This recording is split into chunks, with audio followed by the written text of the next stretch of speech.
Hello बच्चों, third lesson हमारा उपभोक्ता के व्यवहार का सिद्धांत, थ्योरी ऑफ कंज्यूमर बिहेवियर, जिसमें हम फर्स्ट टॉपिक करते हैं उपभोक्ता व्यवहार की धारणा, कंसेप्ट ऑफ कंज्यूमर बिहेवियर, जिसमें हम बताएंगे कि पहले उपभोक्ता कौन है, पहले ये पढ़ेंगे।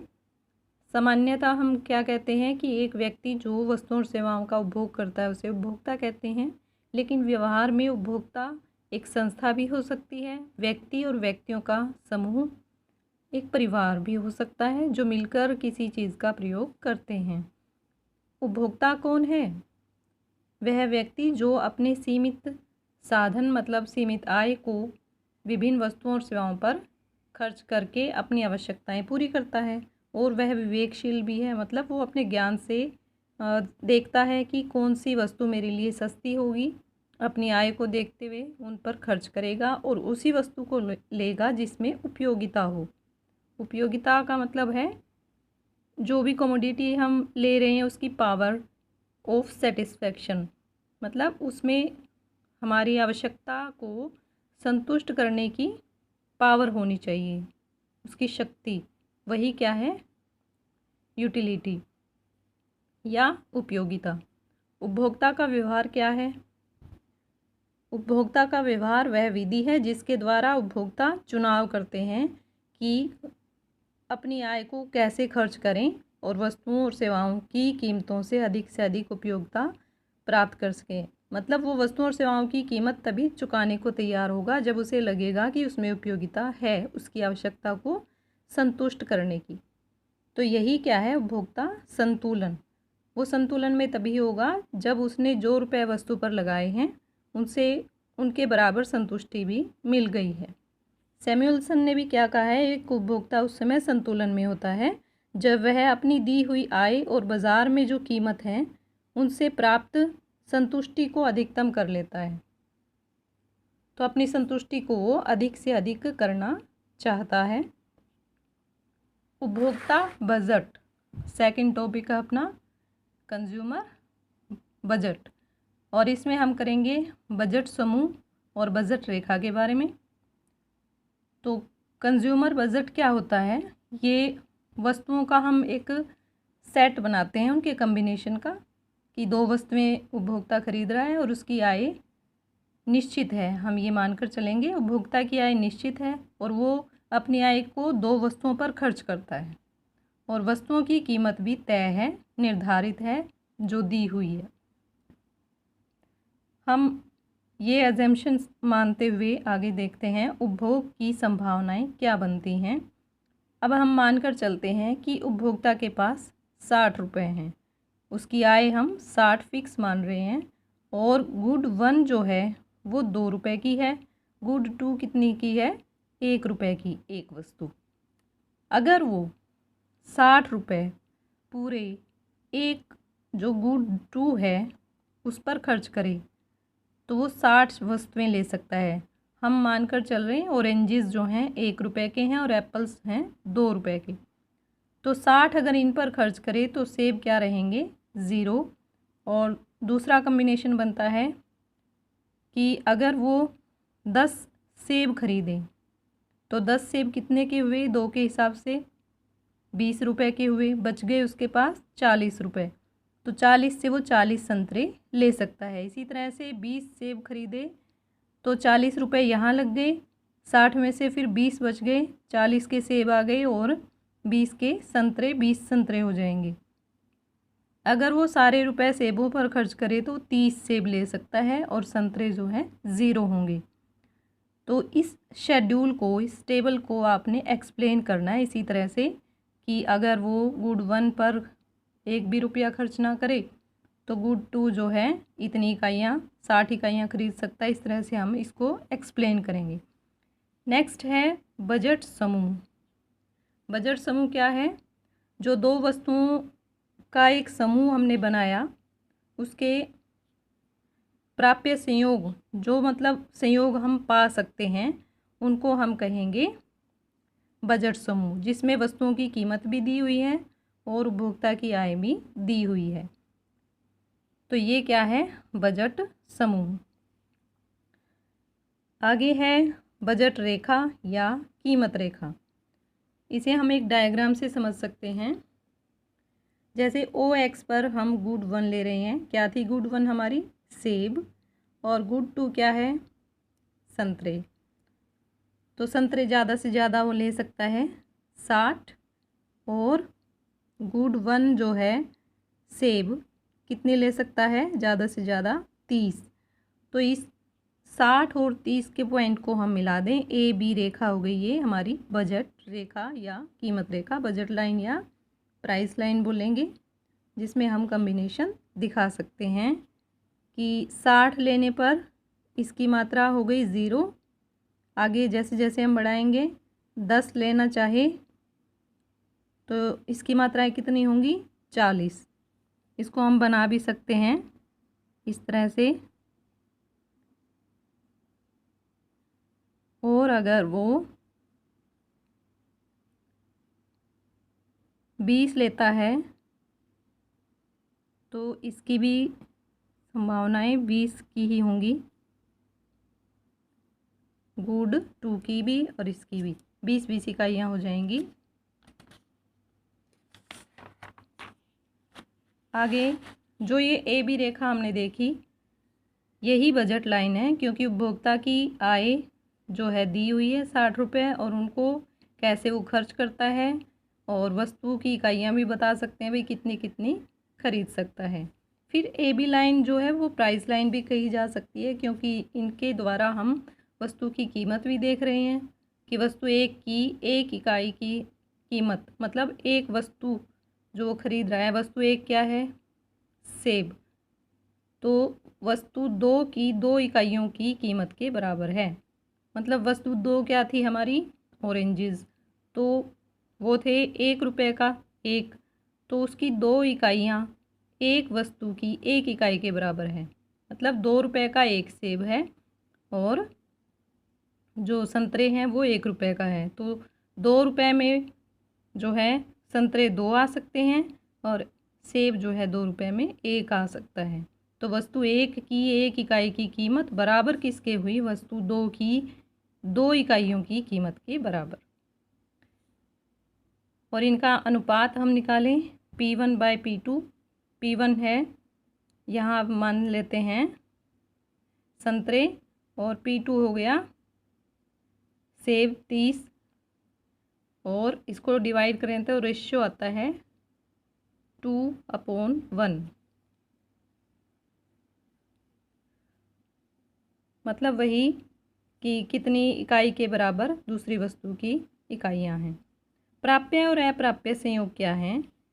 देखो, जो बजट रेखा के अंदर हमारे संयोग बनते हैं वो हैं अटेनेबल कम्बिनेशंस, और उसका बाहर का जो एरिया है, क्योंकि उसकी आय फिक्स है ए बी रेखा पर, उससे ज़्यादा वो ले नहीं सकता कम्बिनेशन, इसलिए इसको कहेंगे नॉन अटेनेबल कम्बिनेशन। तो उपभोक्ता केवल उन्हीं संयोगों को खरीदने में सक्षम होगा जो उसकी बजट रेखा या कीमत रेखा पर या उसके अंदर आते हैं। थर्ड टॉपिक है हमारा उपभोक्ता की प्राथमिकताएं, की प्रेफरेंस किस चीज़ को उपभोक्ता देता है। Different combinations of apples and oranges हम इसमें ले रहे हैं। वही जैसे हमने पिछले लेसन में किया था, कम्बिनेशन बनाए थे उत्पादन के लिए, तो इसमें उपभोग के लिए हैं कम्बिनेशंस ABCD, ये संयोग बनते हैं। ए में क्या है? सेब 1 ले और संतरे 10। अगर वो सेब 2 कर दे तो संतरों की मात्रा उसे छोड़नी होगी, कुछ संतरों की, तो 10 से 7 पर आ गया, तो यहाँ कितनी छोड़ी उसने? 3। सी कम्बिनेशन में क्या है? तीसरा और सेब लिया है तो उसने कितने छोड़े संतरे? 2। 5 संतरे हो गए उसके कुल। अगर वो 4 सेब लेता है तो संतरे भी 4। अब इसको छोड़ने की दर देखो, 10 से 7 पर पहुंचा, मतलब 3 छोड़े। 7 से 5 करे हैं उसने, किए हैं ऑरेंजेस, तो यहाँ पर 2 छोड़े। 5 से 4 पर आया है तो उसने 1 संतरा छोड़ा। तो कम्बिनेशन कोई भी ले लें उपभोक्ता, कॉम्बिनेशन ए बराबर है कॉम्बिनेशन बी के, कॉम्बिनेशन बी बराबर है सी के और सी बराबर है डी के, तो सभी से उसे इक्वल सेटिस्फैक्शन मिलेगी। इनडिफरेंस सेट, हम ये उपभोक्ता के व्यवहार का अध्ययन कर रहे हैं विभिन्न वक्रों के द्वारा। विभिन्न कर्व जो हम ले रहे हैं, जैसे हमने पहले बजट रेखा ली, अब हम तटस्थता वक्र लेंगे, उसका भी कर्व किया हमने, अब इनडिफरेंस सेट लेंगे। तो दो वस्तुओं का संयोगों का जो समूह है, जो उपभोक्ता की संतुष्टि का समान स्तर प्रदान करते हैं, इसलिए इन संयोगों के बीच में उपभोक्ता जो है तटस्थ होगा। किसी भी संयोग को वो ले सकता है, उसे समान संतुष्टि इनसे मिलेगी। नेक्स्ट टॉपिक इसमें है law of diminishing marginal rate of substitution and consumers preference, कि घटती सीमांत प्रतिस्थापन दर, हार्स मान का मतलब क्या है, घटती हुई। तो घटती हुई सीमांत प्रतिस्थापन दर का नियम क्या कहता है कि जब उपभोक्ता किसी चीज़ को ज़्यादा पाना चाहता है तो उसे दूसरी वस्तु छोड़नी पड़ती है, और धीरे धीरे जो वस्तु उसके पास ज़्यादा होगी उसकी इच्छा की गहनता जो है कम हो जाएगी, और जो वस्तु उसके पास कम रह रही है उसकी इच्छा की गहनता बढ़ जाएगी। तो उसको त्यागने की दर, जिस वस्तु को वो त्याग रहा था, धीरे धीरे उसकी दर घटती जाएगी। जैसे हमने यहाँ भी देखा था, यहाँ 3 छोड़े, फिर उसने 2 और फिर 1, छोड़ने की दर घटती जा रही है, क्योंकि उसकी जो वस्तु उसने छोड़ी उसकी इच्छा की गहनता अधिक हो गई, मतलब उसको ज़्यादा खरीदना अब चाहता है, उसमें हानि महसूस कर रहा है वो छोड़ने में। तो जिस दर से वह वस्तु 2 का वस्तु 1 की प्रत्येक इकाई के साथ प्रतिस्थापन करेगा, वह दर कम होती जाएगी। जैसे हम इसको आगे रेशियो में दिखा सकते हैं। MRS क्या है, marginal rate of substitution. Substitution क्या है, प्रतिस्थापन, एक वस्तु के स्थान पर दूसरे का प्रयोग करना। तो इसको भी आप एक्सप्लेन करोगे। आगे है इनडिफरेंस कर्व, तटस्थता वक्र जो है इसको अनधिमान वक्र भी कहा जाता है। OX पर हम लेते हैं एप्पल्स, और OY पर क्या लें, ऑरेंजेस। अब उपभोक्ता अगर 10 जो हैं संतरे ले तो सेब कितने होंगे, 1, और 2 सेब कर दे तो उसके संतरों की संख्या हो जाएगी 7। 3 सेब लेता है तो हो जाती है 5, और अगर 4 सेब लेता है तो संतरे रह जाते हैं उसके भी 4। तो इन बिंदुओं को हम मिलाएं,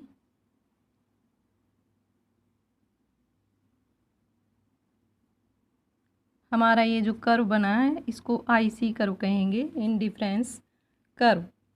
और जो ये कर्व है इसकी परिभाषा हम क्या देंगे, इनडिफरेंस कर्व की, ऐसा वक्र जिसमें 2 वस्तुओं के विभिन्न संयोगों को दिखाया जाता है। जैसे ये A संयोग है, ये B, ये C और ये D। इससे आगे है तटस्थता मानचित्र। तटस्थता मानचित्र है तटस्थता वक्रों का एक समूह, जिसमें हम तटस्थता वक्र दिखाएंगे कई। जैसे यहाँ हम गुड 1 ले रहे हैं और यहाँ गुड 2। तो हमारे जो ये इनडिफरेंस कर्व बनते हैं इनको लिखेंगे IC1, IC2 और IC3। इस तरह से हम जो कई वक्र एक ही चित्र में दिखाएं वो क्या बन गया, इनडिफरेंस मैप, तटस्थता मानचित्र। इसकी डेफिनेशन भी हम देंगे। तो ऐसा कर्व जो विभिन्न तटस्थता वक्रों के समूह को दिखाता है। तो जितना ऊंचा तटस्थता वक्र होगा वो उतना ही ऊंचा संतुष्टि का स्तर दिखाएगा। एक वक्र पर तो समान होते हैं और जितना ऊपर हम दूसरे पर जाएं वो उनका तटस्थता या संतुष्टि स्तर जो है ज़्यादा होता जाएगा। फिर आप इसकी विशेषताएं बताएंगे कि इसका ढलान क्या है, ऋणात्मक, नीचे गिरता हुआ है, मूल बिंदु की ओर ऊर्ध्वाधर है और कभी भी एक दूसरे को कर्व ये छूते नहीं हैं, काटते नहीं हैं और ना ही एक्स और वाई एक्सिस को टच करते हैं। इससे आगे है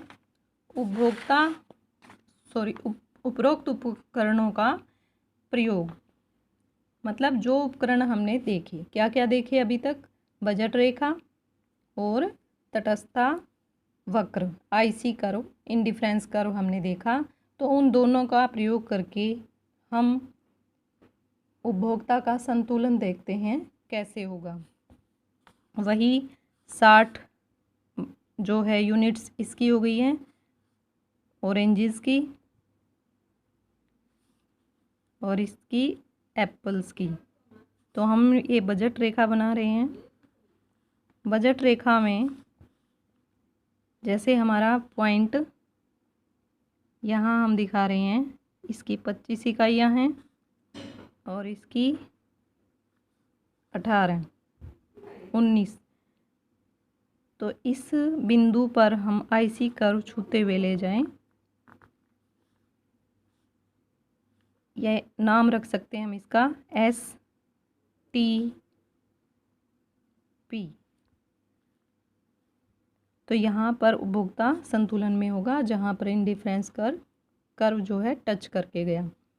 अब मान लो एक बिंदु यहाँ दिखा दें हम, इसका नाम है यू बिंदु पर जो है उपभोक्ता संतुलन में नहीं होगा, क्योंकि यहाँ उसका जो बजट बनता था, बजट रेखा ये थी और ये इससे दूर गया अंदर की तरफ। तो यहाँ इसकी मात्रा कम हो जाएगी, इसकी तो सेम रहेगी इस वस्तु की। तो इसको आप एक्सप्लेन करेंगे। नेक्स्ट टॉपिक अगली वीडियो में करेंगे हम। Thank you.